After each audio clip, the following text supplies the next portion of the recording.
Okay, hi boys and girls. We are here at the sword factory. We've got swords and we've got really neat shields and we have some really crafty creative projects. And some of the people around here would like to learn how to be a blacksmith. So we're thinking, here's a neighborhood where the blacksmith should come and set up a forge and something to bang some steel on.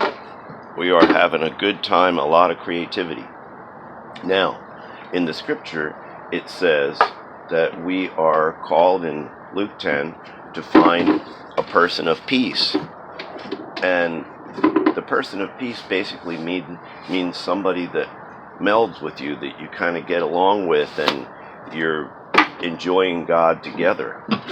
There's another place where it says, when you come along and you see someone who's carrying a very heavy burden, you should lay down your own burden and help that person carry their heavier burden. So when I came here to the Methodist campground, I found this man, Jonathan, who's really enjoying this amazing, huge project in his arms of all of these beautiful little buildings. And I used to joke around for years and say, well, I used to restore British motorcycles and antique houses and antique cars and all kinds of other neat stuff. And now, since I became friends with God, I like to restore fussy, angry people back to the happy friends of God people that they were supposed to be. So I'm kind of like a people restorer and a family restorer. But when I came here, I saw one of my favorite things in the whole world, which is little cabins. We used to tour around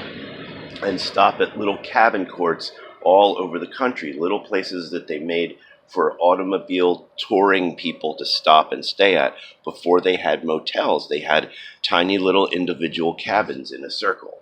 So this is like a cabin wonderland. There's 4 million miles of white walls to paint, and there's cabins that need to be lifted, and there's children who are enjoying this amazing place to live in, and there's room for others. There's room for other families just like you and yours. So I've been working on an equipment list. If this place had some really awesome I-beams, one super heavy duty forklift to actually lift up the edges of a cabin to get some stuff underneath to start lifting it higher.